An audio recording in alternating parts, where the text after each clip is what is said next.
The cafeteria was loud that afternoon, filled with chatter, laughter, and the scraping of trays against tables. But suddenly, all of that background noise seemed to fade when a sharp, mocking voice cut through the air. Heads turned, whispers spread, and within seconds, everyone's attention was locked on one corner of the room. There, a boy named Derek, the school's notorious bully, stood towering over a girl no one had seen before. She was the new student, quiet, with her hair tied back neatly and books clutched tightly to her chest. Her name was Emma. Derek smirked, circling her like a predator sizing up his prey. Well, look what we've got here. Fresh meat, he sneered, knocking her books out of her hands. The cafeteria erupted with snickers. Emma froze, her heart racing, her cheeks burning. She bent to pick up her books, but Derek shoved them farther away with his foot. Oops. Guess you'll have to work harder than that, new girl. The crowd was watching closely now. Some whispered, some laughed, but most just stayed silent, afraid to become Derek's next target.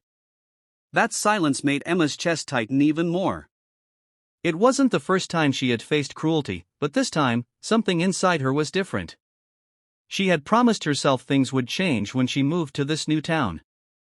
She wasn't going to be a victim anymore. Emma stood up straight, her eyes locking on Derek's. Pick them up, she said quietly, her voice steady despite her racing heartbeat. For a second, Derek was stunned. Nobody talked back to him like that. The cafeteria seemed to hold its breath. And then he laughed, loud and cruel. Or what? You're gonna make me? What Derek didn't know, what nobody in that room knew, was that Emma had been training in martial arts since she was 6 years old. Her father, a military veteran, had taught her discipline, self-control, and the strength to defend herself if she ever needed to. She never flaunted it, never bragged about it. But now, facing the sneering face of a bully, she felt the fire inside her ignite. Derek reached out, shoving her shoulder hard. That was his mistake. In one swift, fluid motion, Emma grabbed his wrist, twisted it, and used his own weight against him. Within seconds, Derek was on the ground, his arm pinned, his face twisted in shock and pain. Gasps echoed around the cafeteria. The once mighty Derek was squirming helplessly under the control of the new girl he had just mocked. Stop. Stop. Please, let go, he begged, his voice breaking. The laughter was gone now. Everyone was stunned into silence, their jaws dropped. Derek, the feared bully, was begging for mercy. Emma's eyes stayed locked on him, but her voice was calm. You don't ever put your hands on me, or anyone else, again. Do you understand? Yes. Yes, I swear. Derek cried, his pride shattered in front of the entire school. Emma released him, and he scrambled to his feet, face red, eyes wide with humiliation. He stumbled backward, muttering excuses, but no one believed them. The cafeteria erupted, not in laughter this time, but in cheers. For the first time, Derek wasn't feared. He was exposed. But Emma didn't smile. She wasn't there to humiliate anyone. She quietly picked up her books, held her head high, and walked away. To her, the fight wasn't about proving power. It was about proving she wouldn't let cruelty define her anymore. Challenges they faced. Emma's victory over Derek changed everything. At first, she became a legend in the school overnight. Everyone whispered about the new girl who crushed the bully. Some admired her, others were intimidated by her, but Emma didn't want to be feared.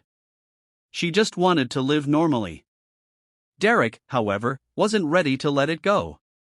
His pride was wounded, and humiliation festered into anger. He tried to gather his group of friends to get back at her, but something had shifted. Many of them refused to follow him anymore.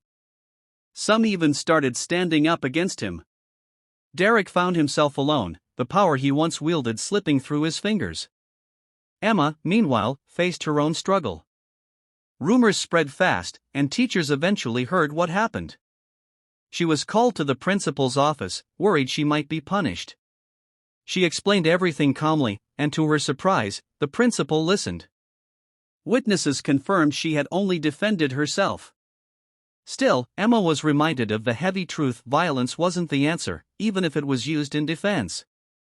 At home, Emma opened up to her parents. Her father hugged her, proud yet cautious.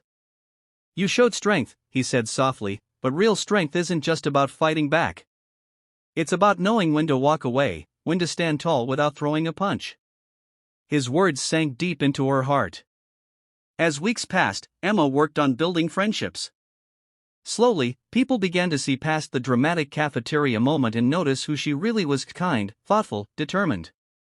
She joined clubs, volunteered, and even helped tutor younger students. She wasn't just the girl who beat Derek. She was Emma, a girl who stood up for herself and still had the courage to be kind.